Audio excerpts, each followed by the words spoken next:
A resenha, a história, o bate-papo que gera informação. Começa agora, Papo do Timaço.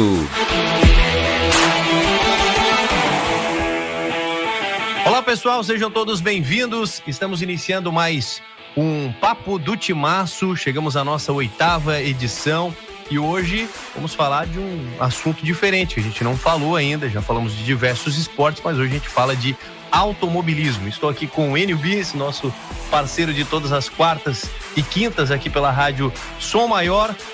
Um abraço, seja bem-vindo, Enio. Tudo bem, Rafael? Forte abraço para quem nos acompanha em mais um podcast, 8ª edição, né? #8 para o podcast Papo do Timaço. E hoje é um daqueles assuntos que muita gente acompanha, que é o automobilismo. Mas talvez muitas pessoas não tenham tão proximidade assim com o automobilismo, né? Um carro de Porsche Cup, ou de Fórmula 1, ou de kart, enfim. As pessoas não têm talvez tanta proximidade, mas entendem e gostam. Tem muitos fissurados pelo automobilismo. E esse é o assunto de hoje. E o primeiro na plataforma de vídeo. É isso mesmo. André Gaindziski, tudo bem? Seja bem-vindo à nossa programação. Obrigado por ter aceito o nosso convite. Seja bem-vindo. Obrigado, Rafael. Obrigado, Enio. Um prazer estar com vocês, né? Para estar contando um pouquinho da nossa história, para estar falando do automobilismo nacional e mundial. O nosso, inclusive, né? O brasileiro tem crescido demais.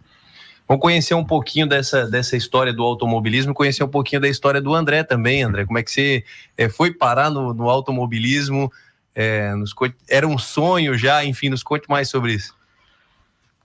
Vem de criança, né? Acho que pode-se dizer que hoje eu chego a uma conclusão que deve estar no sangue, porque eu estou em Criciúma, tenho primos, né, que participaram do automobilismo, né? Um é muito conhecido na cidade, o Henrique Gaidzinski Pérez, que é o Salame, faleceu faz 2 anos, ele foi tricampeão brasileiro de kart, eu sempre vi desde criança, aquilo sempre me chamou a atenção.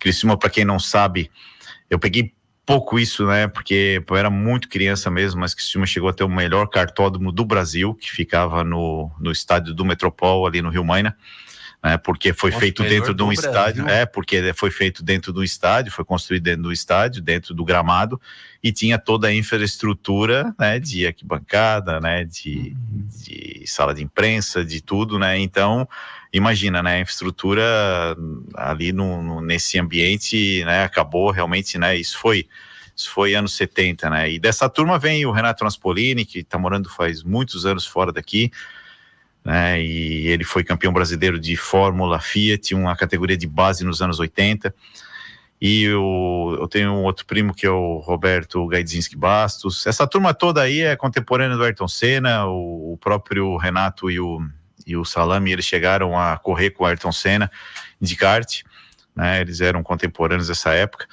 né, e aí, gente, por gostar de carro de corrida, de gostar de motor, eu sempre gostei de desmontar as coisas para ver o que tinha dentro, né, eu fui muito ferro velho na minha vida também, sempre gostei de pegar um pistão na mão para ver como é que era, e aí vem aquela coisa de gostar do que é né, acho que o cheiro da gasolina, né, o cheiro do lubrificante, as coisas todas, isso aí vem de criança, de realmente querer conhecer isso, né, ver como é que funcionava, né, então eu lá nos meus 17 anos eu achei uma caderneta de poupança do Bamerindos ali de Cocal.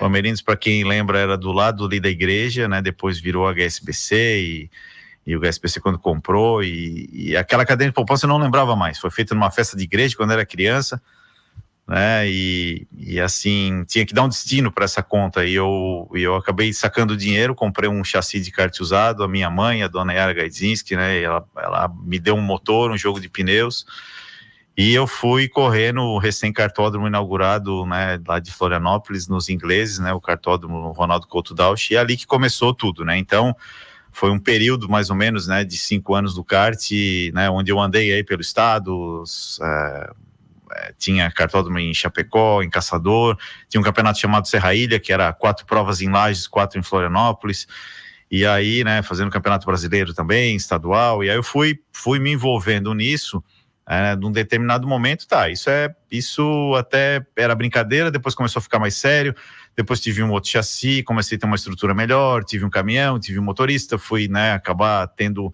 realmente um preparador fixo, um mecânico, e aí começa tudo a brincadeira, né? A brincadeira ficou séria. Brincadeira ficou séria, né, até o ponto de se organizar realmente, né, de buscar uma organização, de partir para uma categoria de Fórmula. Na época existia no Brasil a Fórmula Ford, categoria tradicional no mundo inteiro.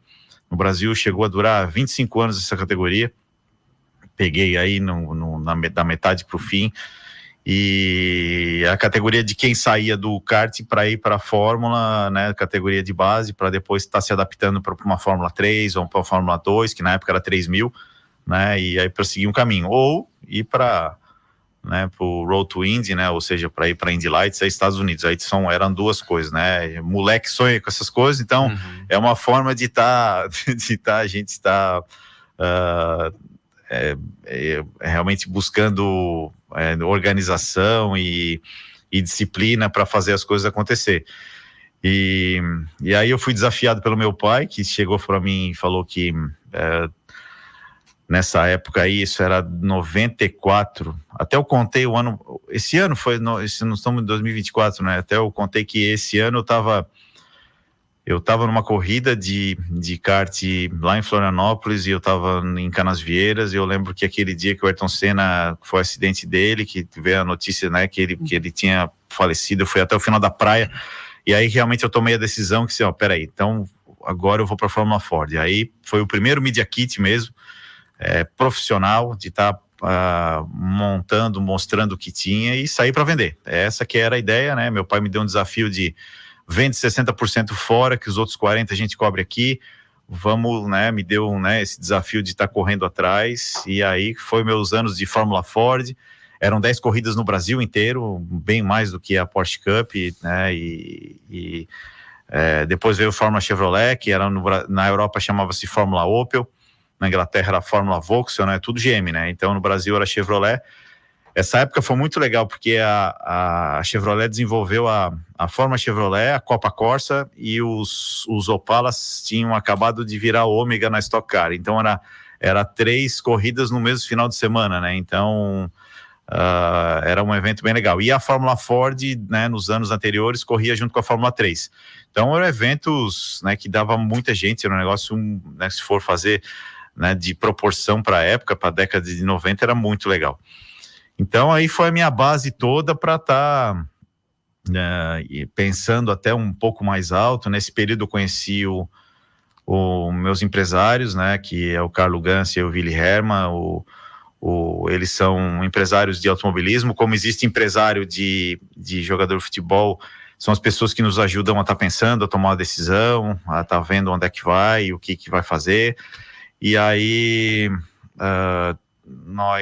eu conheci eles traçaram um plano, falaram com meu pai, vamos tentar a Indy, quase que fui parar na Indy, inclusive, isso foi lá em 89, 90, 99, 2000, essa foi a ideia, né, cheguei a Indianápolis, circulei no meio, tava, né, mas aí vem a questão de patrocínio, né, isso é um outro assunto que corre paralelo sempre, mas a gente tem que falar. Então, e eles estão comigo até hoje, são pessoas que gostam, se envolvem, né? Eles estão com mais de 70 anos hoje. O Carlos chegou a ter,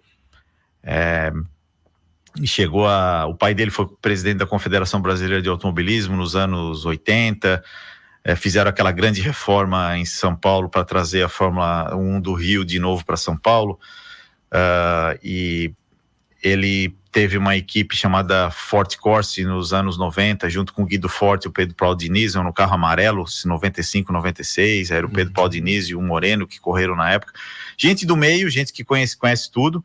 E o Willy foi um cara que sempre teve envolvido com marketing, teve envolvido muito, né, com o Johnny Saad, aí isso envolvido nas emissoras de TV. Johnny Saad da Band. Exatamente. E aí ele montou um projeto junto com o Luciano do Vale, chamado Fórmula Indy, para ser transmitida as corridas de Indy no Brasil, isso nos anos 80. E aí pegaram o Emerson Fittipaldi numa condição bem complicada, ele tinha saído da Copersucar, né, e foi muito difícil convencer ele, isso aí é até legal entrevistar ele uma outra época aí. E aí, para ser porque tem que ter o piloto para fazer a chamada, né? O piloto brasileiro, né? Então, naquela época, as corridas eram gravadas, ia ser transmitida aqui segunda, terça-feira, né? Isso lá início dos anos 80. Na TV, isso. Na TV, na Band. Daí, ele foi empresário do Emerson, né? Foi um upgrade na vida do Emerson, fui bicampeão das 500 milhas. Eu falo essas coisas porque tem que valorizar o que foi feito e realmente, até hoje, inclusive, os direitos de transmissão da Indy para o Brasil são dos dois, que é da Imad, né? Uma empresa deles de marketing, né? Tem até aqui, que é do Carlos e do Vili. Então, e são pessoas do meio, né? Então, eles que nos ajudaram a estar fechando ali com o Denner na Porsche Cup, que nos ajudaram a estar trabalhando, né, para estar ali, né? Então, porque eu fiquei um período afastado, né? Quando eu vi que o negócio não ia mais, eu fui morar na Inglaterra e estava tentando lá fazer a 3.000, eu fiquei 1 ano e meio lá. Aí eu realmente acabei desistindo, isso aí foi 2002. E eles me trouxeram de volta, quase 15 anos depois eu tô de volta no automobilismo, né? Já tô há 7 na Porsche Cup, quase que fui parar na Mercedes Challenge, a gente começou a estudar o que era melhor. E aí, uma outra competição. É uma outra competição, porque o Brasil hoje, como eu falei no início aqui da entrevista, do programa, o que acontece? O Brasil de 2020 para cá, nunca teve tantas categorias e pilotos, infraestrutura e gente trabalhando no automobilismo como tem hoje, né? Hoje a quantidade de categorias, liga a TV final de semana, né? Nos canais de esportes tem uma corrida em algum lugar, ou mesmo no streaming, aí, né? A própria Porsche Cup tem YouTube em inglês e português, né? Então, assim, a gente vê as coisas crescendo de uma tal forma, e aí a gente fala, né, o automobilismo, é o piloto, não, mas é o esporte mais coletivo que existe, porque comigo tem muita gente trabalhando. Imagina, só na Porsche Cup tem 600 pessoas trabalhando no dia de evento. Aí imagina o número de fornecedores, né? Aí pega estoque, pega HB20, Copa Truck, a Mercedes Challenge hoje mudou o nome, é AMG Cup, né? Então, uma série de outras categorias, tem aquela... tem a NASCAR Brasil também, então assim, a gente vê crescendo demais mesmo, e aí tem público, a gente vê crescendo, todo mundo gostando, todo mundo sabendo. Aí eu faço até uma comparação nos anos 90, né, como eu falei que eu estava vendendo patrocínio para sair do kart, para a Fórmula Ford, era uma coisa que os empresários falaram para mim que era muito marginal. Isso aqui é coisa do Ayrton Senna, Nelson Piquet, isso aqui hoje é diferente. Hoje, quando eu vou visitar um empresário, ele já assistiu uma corrida, ele conhece, ele sabe o que é. Então, a gente vê que existe hoje, né, um conhecimento, as pessoas, elas assistem, né, ou muitos já foram, né, porque é um lugar realmente de fazer relacionamento dentro das pistas, né, onde os empresários estão lá, né, fazendo relacionamento, fazendo ativação. Então, assim, é uma história aí, estamos falando de uns 30 anos envolvidos com o automobilismo, né, um tempo fiquei fora, mas é uma dedicação total, são 100% da minha vida dedicada, né, a esse trabalho. Então cai por terra o que eu falei antes, né, André, lá no início, porque, pelo menos na minha visão, o automobilismo meio que as pessoas gostam, tem público para isso, mas tem de uma não tão aproximação assim do público com o automobilismo. Mas então mudou dos últimos anos, então? Mudou mesmo, porque essas categorias que eu falei, as TVs, as emissoras, aproximaram. Só a Porsche Cup, para ter uma noção, a gente tem transmissão de Band, Sport TV, depois tem YouTube, tem o Facebook, tem o TikTok, o Twitch, o YouTube inclusive tem transmissão em português, depois tem narradores com transmissão em inglês. A categoria realmente ela tá gigante, né? Começou com 14 carros há 19 anos, hoje está com 75 em 3 categorias diferentes, né? Mas aí as pessoas acabam acompanhando, porque está sendo transmitido. Então não tem como não ver, não tem como não assistir. Tem as tradicionais, tem a Fórmula 1, tem a Indy, que a gente cresceu, que daí são coisas internacionais, são coisas top, né? Mas hoje, né, você liga num canal desses de assinatura, vai assistir uma NASCAR americana, vai assistir, né, uma corrida de DTM, né, na Europa, na própria GT Open, né, que são os carros né, desejados aí do planeta, que são os carros, né, esportivos, os GT3, que daí eles misturam todas as marcas e fazem um baita de um campeonato.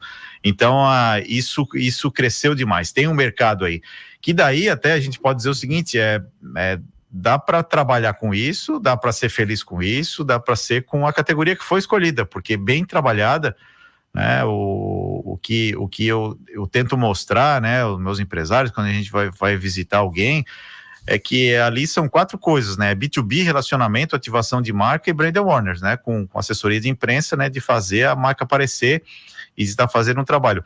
E dentro da Porsche Cup tem 4.000 pessoas só nos boxes, que são empresários de todos os setores da economia. Então tem indústria, tem comércio, varejo, prestador de serviço, que fazem negócio entre si. Os nossos patrocinadores fazem negócio lá dentro.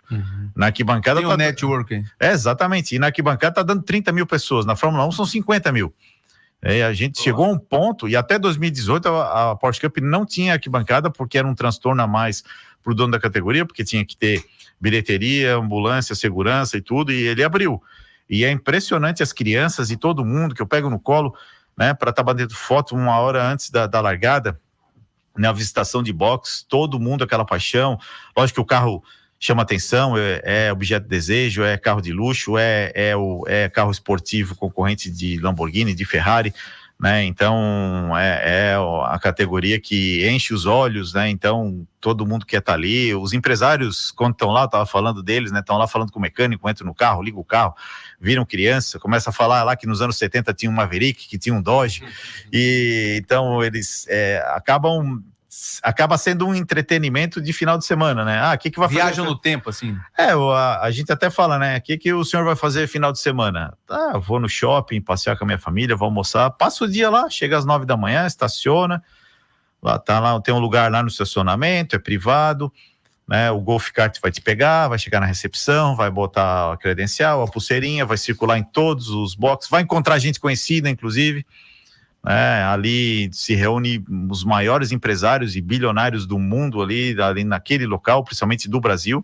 A gente vê as pessoas que gostam realmente do automobilismo e estão ali para fazer negócio, e é uma baita de uma vitrine, né? Então, e que bom que tem isso, né? Porque se não tivesse, ficaria muito mais difícil, talvez até nem fosse viável, né? Mas tá estampado no macacão, no carro, tem TV ao vivo, ok, beleza, mas tá lá dentro e tá fazendo isso, tá fazendo um negócio, e aí o que a gente quer que aconteça. Experiência, né? Outra experiência. E é uma experiência, falou tudo, é o nome mesmo, experiência mesmo, tá lá, e a Porsche Cup tem produtos como o Porsche Experience, né? A gente bota um banco aqui do lado, do caroneiro, amarra ali o cidadão, pergunta se ele quer andar com emoção ou sem emoção, né? Então aí leva. Isso aí eu tenho vontade de fazer, viu? É muito legal. Aí ele ganha um capacete novinho, né? Com a logomarca da empresa que está patrocinando essa ação. Aí para botar em casa, no escritório, e né, vai lá andar 260 km por hora, final de reta. Então é um negócio que Tu gostaria com emoção ou sem emoção? Com emoção, né? Tem que ter emoção. Né? Eu sem emoção. Tem que ter emoção. Coração não aguenta. não... Já andaste de kart ou não? Já de baixa cilindrada, já dá emoção. Tu imagina 260, né? Ficou em último? Fiquei. Tá bom. Imagina, né? Imagina andar 260 e muito mais aí, né? Numa pista. André, mas vamos falar um pouquinho sobre a tua preparação agora. A gente falou de patrocínio, da tua história, mas como é que é a preparação de um piloto, viu? Parte física, parte mental, parte de treinamentos, como é que funciona tudo isso? Isso é toda semana, todo dia praticamente. Eu tenho treinos na academia, né? Tem uma professora que inclusive altera o meu treino, ou seja, faz um novo a cada 3 meses, isso aí vem desde janeiro de 2018, eu tenho treino A e treino B, eu vou alternando, né? Um dia sim, um dia não, e um tá dando 840 calorias, o outro tá dando 1.090, dá quase 2 horas de treino, esse de 1.090 aí é aeróbico, anaeróbico, é tudo focado nos músculos que mais precisa, como deltoide, né, como, né, trapézio, aí tem um pouco de bíceps também, principalmente as costas, tem perna, mas, né, tem parte aeróbica, porque numa largada, na hora da largada, o ritmo cardíaco vai a 190, Pela adrenalina ali pela adrenalina. Depois, na segunda volta, cai para 140, fica trabalhando ali. E esse 140 tem que ter uma preparação física muito boa, né, para estar aguentando esse ritmo, né, e eu estou falando aí de corrida de sprint, são 25 minutos, e é uma corrida, a gente chama tudo ou nada, né, porque faca nos dentes, 25 minutos, tem que largar muito bem, inclusive, porque o grid é grande, já diferente de uma endurance. A endurance são 2 horas e meia de corrida, a gente reveza com outro piloto, aí é outro ritmo, tá rápido também, mas é outra coisa. E aí, a preparação física é muito importante, né, inclusive até treino novo, ela ficou de fazer um outro essa semana, o meu venceu lá, e sempre quando muda é para pior, né? Aí a gente vê o negócio, né? Leva uma semana para se adaptar, parece que nunca treinou na vida, é uma coisa impressionante. E aí eu tenho também uma psicóloga, que daí eu tenho terapia esportiva, focado em concentração, em momentos dentro da pista, mas principalmente quando atravesso o portão que está dentro da pista, esquecer tudo, tá concentrado naquele momento, naquele dia, no trabalho. E aí momentos porque assim, momentos de treino é uma forma, a gente age psicologicamente de um jeito, um momento de classificação é outra coisa, tem que virar chave e virar chave de novo quando é corrida, né? Então, né, quando o momento da corrida. Então, assim, a gente trabalha sempre isso aí, as expectativas, o que está acontecendo, como que eu tô, e né, para tá me deixando pronto para os desafios, né? E até inclusive hoje até eu tenho terapia, né? E aí a gente às vezes faz online, e daí o que acontece é muito importante, a gente tem essa preocupação, né, tanto do psicológico, do físico, porque eu até poderia não fazer isso aí, tá? Ou treinar mais, dar um jeito, tá treinando alguma coisa, mas isso aí é importante para estar em dia. Tanto que eu fiquei um tempo parado aí, e fiz essa primeira etapa da Endurance aí em Estoril, saí do carro zerado, isso que eu achei muito importante, assim, aí a gente vê como vale a pena tá fazendo uma preparação. E eu tenho simulador em casa também, tá aí o simulador. Isso agora pro prático daí, né? Como é que faz pra treinar? O simulador é muito legal, principalmente uma pista que a gente não conhece. Quando eu não conheci Estoril foi importantíssimo, Termas do Rio Hondo também, pistas que a gente não anda. Termas do Rio Hondo é no norte da Argentina, né? E é muito real? Fica na mesma... tem uma fidelidade muito impressionante, assim, ó. A diferença é que dentro do carro a gente está a 65 graus Celsius, né? E no simulador em casa tá com o ar-condicionado ligado. Aí eu até tenho ar-condicionado no meu capacete, mas não refrigera tão bem pela temperatura que fica o carro, mas ajuda, lógico. No carro, quantos graus? 65. Imagina. Dia de sol mesmo, naquele momento da largada que fica esperando, às vezes tem que esperar o horário da TV para poder liberar para a primeira volta de apresentação. E aí tá aquele sol de 30 e poucos graus, aí Goiânia que chega a dar 40, aí é um negócio, é impressionante mesmo, não tem que fazer, né? Tá parado ali de macacão, capacete, né? Porque quando tá rodando entra aí fica vento, com a porta aberta, fica mexendo na porta, é uma coisa... Mas quando tá rodando entra um ventinho ou não? A gente entra nada. Tem uns tubos que a gente consegue direcionar, né? Mas aí eu acho que a gente até esquece que tá calor, né? Até é bom isso. Mas realmente agora, o que se vê o que se tá enxergando, né, na TV do simulador ali no monitor é impressionante hoje a qualidade que tem, né, dos softwares voltados para simulação mesmo. Então, e aí, como eu falei, né, quando é uma pista que nunca andou, é muito importante porque chega no final da reta, você sabe para que lado vira, né? Se é para a direita ou para a esquerda.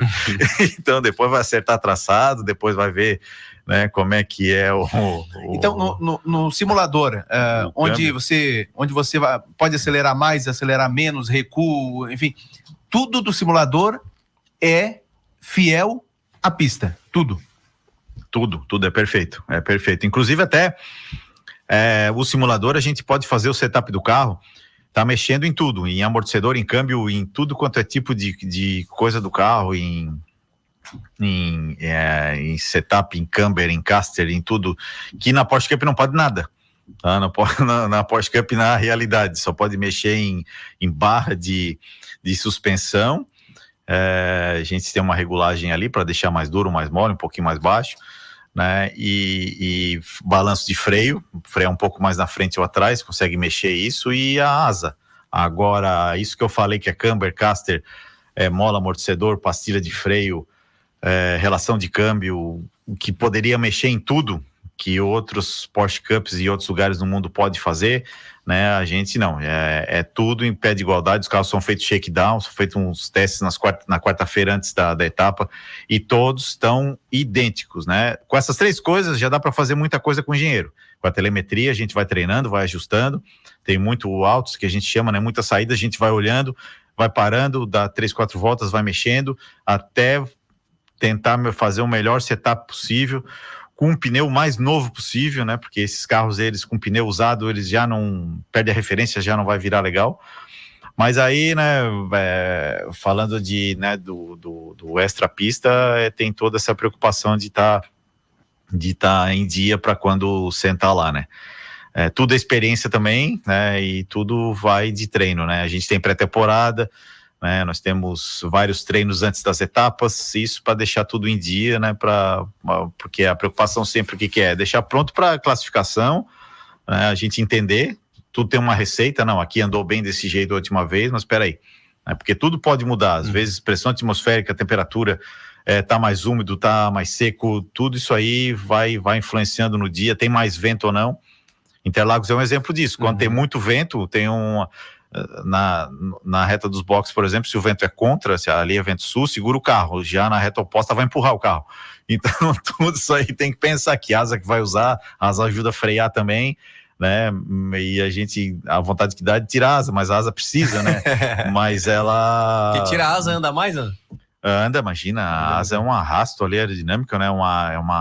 É uma asa mesmo, uma asa de avião ao contrário, né? Então a resultante que dá é para baixo. Né, o certo, colar o carro, o certo era poder abrir igual da Fórmula 1, né? Então, que daí perde, né? Ou seja, não perde tanto, né? Ô André, e sobre a motorização do carro, você anda com, obviamente que a gente tá falando aqui de Porsche Cup, você anda de Porsche, mas quais são as características do carro, de potência e tudo, só para o pessoal ter uma noção da máquina que você tem na mão ali na pista? São carros idênticos, ou seja, são iguais, eles são duplo motor, organizador da equipe, a única categoria no mundo que é esse modelo aí, né, da Porsche Cup. Normalmente existe um organizador e as equipes compram os carros e fazem sua estrutura própria. O carro não é seu, então? Não. É da equipe? Normalmente, piloto nenhum é o dono de carro, né, porque se for andar também numa equipe qualquer aí, vai ser do dono da equipe, então até tem pilotos aí que tem carro de Fórmula 1 em casa que correu, mas é porque fez um acerto com o dono da equipe para comprar no final do ano, né? Então é uma coisa, é diferente isso, né?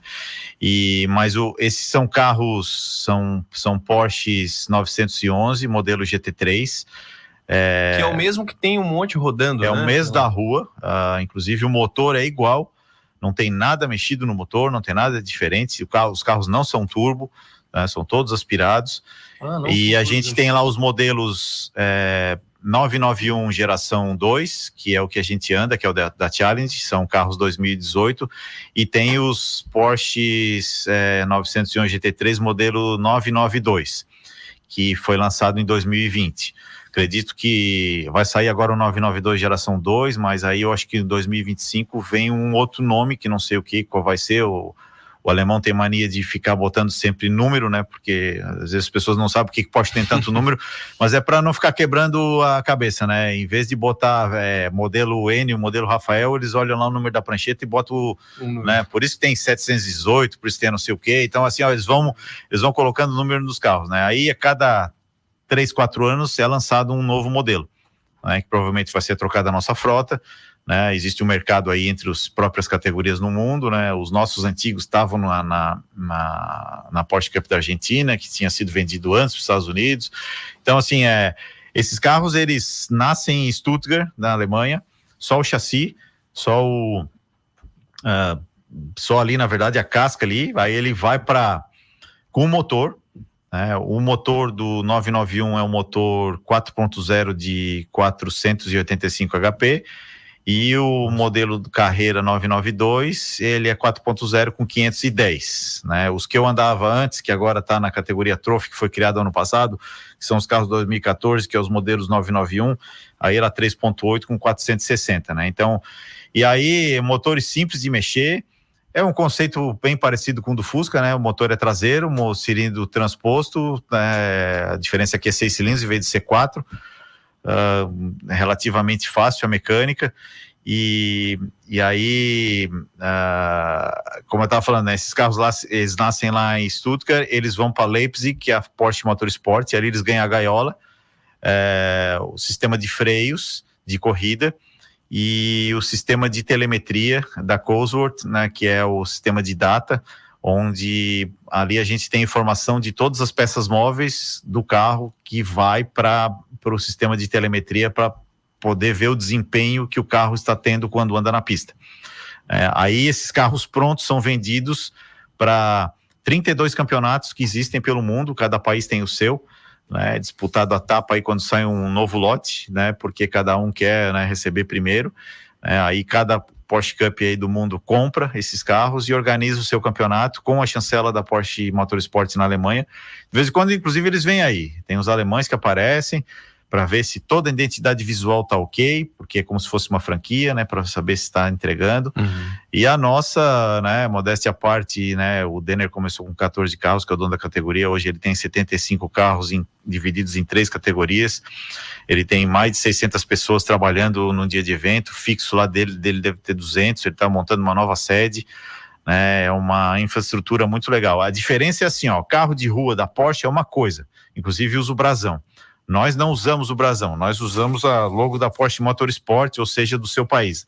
Nós é Challenge, né, ou Carreira, né, então é dividido, é como se fosse um braço da Porsche, né, só que para corrida, né, a Porsche, ela tem essa estrutura desde os anos 50, em Leipzig, quando ela criou essa estrutura para ir para as 24 horas de Le Mans, né, e depois, em 1986, criou o primeiro campeonato de Porsche Cup com os 911.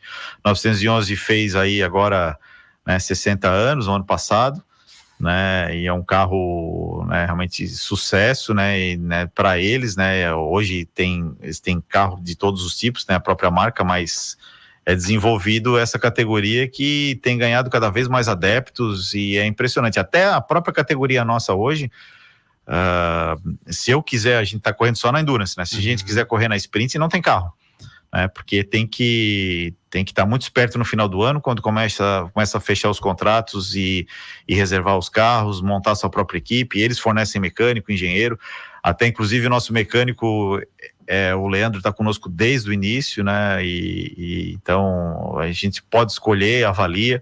Engenheiro já passou alguns, né? A gente até gosta de trocar um pouco para ter uma outra visão do que ele enxerga aí na tela do notebook quando ele puxa os dados do carro, né? Mas a informação é igual para todo mundo. E aí a gente tem que fazer o melhor de si ali para estar podendo deixar o carro em condições, né? Para estar fazendo uma boa classificação e uma boa corrida. André, mecânico, engenheiro, quantas pessoas fazem parte da tua equipe, assim? Eu tenho uma chefe de equipe, que é a Cíntia Pieri. Ela, inclusive, é presidente da AG Motorsports, que é uma associação que nós montamos para gerir os nossos ativos. Aí nós montamos uma estrutura, tem uma diretoria, tem um conselho, né? Isso é aqui em Santa Catarina. E aí nós montamos um projeto de captação de patrocínio, né, que é via lei do esporte, é federal, né, imposto de renda, que é a Lei Pelé. Nós temos isso funciona muito legal. Nós tivemos patrocinadores que vieram esse ano através do imposto de renda, empresas que estão no lucro real e que vão pagar imposto de renda, o governo pode destinar até 2% para um projeto de lei de incentivo ao esporte. Tem o da cultura, que é a Lei Rouanet, é a irmã dela, tá? Essa lei aí, né? Então, tem fundo da infância e adolescentes, tem do idoso, tem de oncologia, tem de tudo, cada coisa, né, é destinado imposto de renda e tem para o esporte também.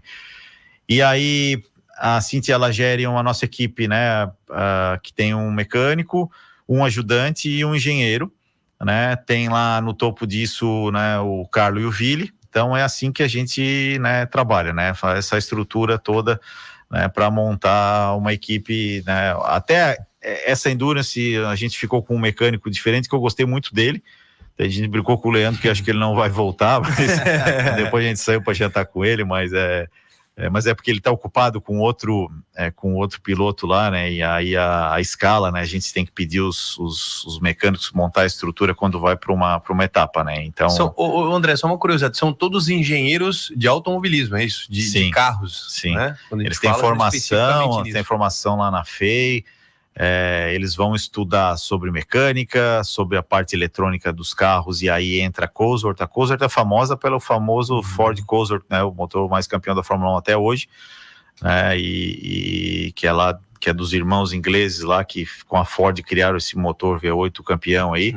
E eles hoje têm uma empresa de tecnologia que faz para a indústria também, indústria normal de automação, e a telemetria dos carros. Telemetria é o sistema que está captando tudo, né?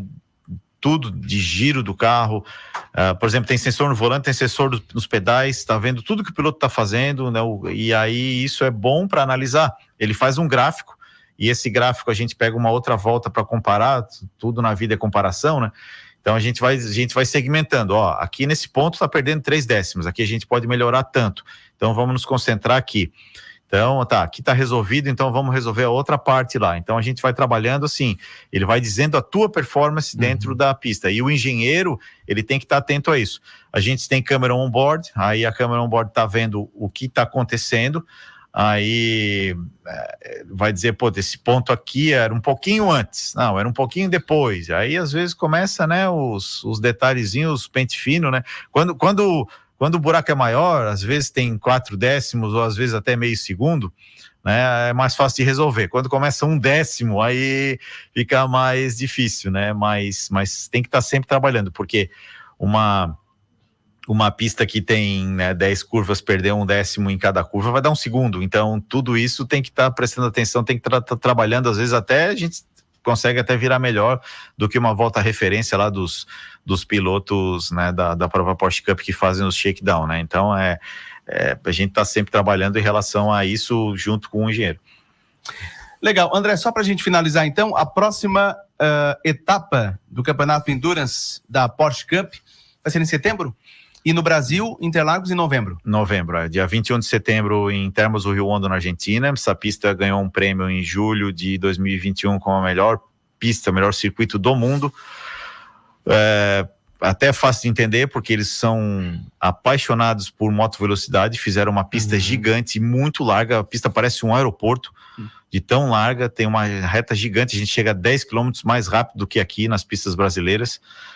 De final de reta chega a dar 270 final de reta, é uma coisa impressionante, e a pista aqui não tem guarda-reio, área de escape, porque é feito para moto, e a infraestrutura de prédio, essas coisas lá para receber, a sala de imprensa, tem mais de 200 monitores, é um negócio impressionante aquela cidadezinha, tamanho de Cocal, mas tem essa pista, tem água termal, tem campo de golfe, o aeroporto fica ao lado da pista. Isso na Argentina? Na Argentina, bem no norte da Argentina, fica na mesma latitude aqui de Santa Catarina, quase nos Andes, ali quase na divisa com o Chile, e a gente fica impressionado. A logística para chegar lá é um pouco complicado, né? Então, mas vale a pena, tá? E aí a última é dia 16 de novembro, que são os 500 quilômetros de Interlagos, e esse campeonato eu fui vice-campeão em 2022, eu fui, né, foi 1 segundo, 6 décimos para ser campeão, foi um piscar de olhos, mas faz parte, né? Foi 3 segundos lugares, e essa de Estoril aí que a gente iniciou o campeonato foi muito legal, né? Nós estamos em segundo no campeonato, falando nisso, estamos na mesma condição de 2022 e estamos trabalhando para isso. Nós vamos chegar bem lá e tem que chegar com cabeça. Corrida de endurance tem que trabalhar muito a parte de planejamento e estratégia. Nisso a Cíntia é muito boa, de conta aí junto com o engenheiro para estar fazendo a estratégia. Lá em Estoril foram 72 voltas, divididos em 4 stints, ou seja, 4 trechos, né? A gente largou praticamente lá atrás, nos meus 2 trechos eu entreguei em segundo, o outro, meu parceiro Wagner, entregou em terceiro, ele terminou, foi em terceiro, mas como a corrida ela pontua na metade, então a gente já teve uma pontuação legal, como se fosse 2 numa só, até na volta 33 já pontua, e aí isso é uma conta uma matemática ali, que a gente saiu de lá com o 2º lugar no campeonato da RUC, né? Eu sou Sport, dentro da Challenge, só que como ele tem um balance of performance mais baixo do que o meu, ele acaba me levando para a RUC, mas não tem problema, porque a gente pode pegar pódio na Sport e na geral, que é a própria Challenge, né? Isso aí é uma regra lá dentro, né? Dá para sair numa corrida com 3 troféus, com 3 pódios. Isso é muito interessante. Então a gente tem essa condição. Quase deu um P5 na Sport. Se fosse segundo seria, né? A gente terminou em sexto na Sport, né? E terminamos em sexto também na geral da RUC lá, né? Na geral, né? Na geral mesmo, que daí são 14 carros. É porque assim, tem Challenge, dentro da Challenge tem Sport, e dentro da própria Challenge também tem RUC.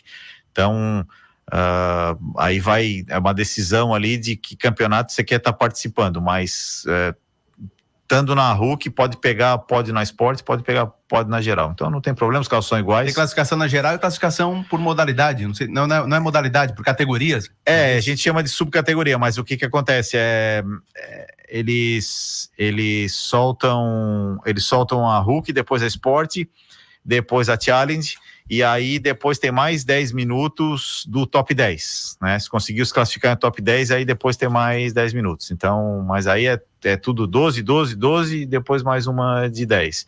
Aí isso às vezes muda, né? Isso aí às vezes a classificação tá no regulamento.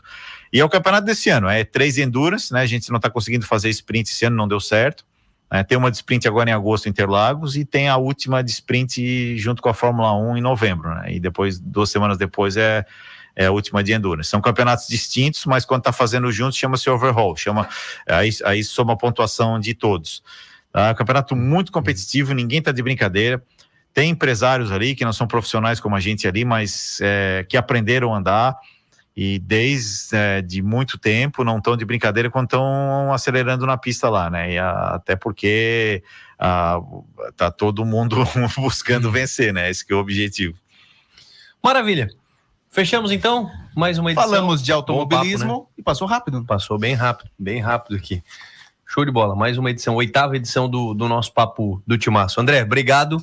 Sei que você veio aqui para nos atender presencialmente aqui no estúdio. Obrigado mais uma vez por ter conseguido achar um espacinho na agenda, e só desejar sucesso aí na temporada, que possam vir resultados melhores ainda do que no ano passado, né? Obrigado, Rafael, obrigado, Enio. Prazer estar aqui com vocês, parabéns pelo programa.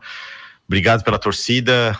Estamos acompanhando. Foi muito bonito ter levantado a bandeira de Santa Catarina lá em Portugal, lá em Estoril, no pódio, né? E aí o ano que vem nós estamos inscritos na Endurance e estamos trabalhando agora com as imagens dessa etapa, fazendo um novo Media Kit para 2025 para vender a Endurance, aí para fazer as 9 etapas no ano todo, né? Esse que é o objetivo. A gente nunca para, sempre tem uma reunião, sempre tem alguma coisa para estar montando o orçamento e estar envolvido no meio e estar trabalhando da melhor forma possível. Obrigado. Legal, esperamos de volta em uma outra oportunidade aqui no Papo do Timaço. E nós ficamos por aqui. Muito obrigado a todos. Voltamos na próxima semana, né, Rafael? É isso aí. Um abraço, gente. Obrigado a todos. Até lá.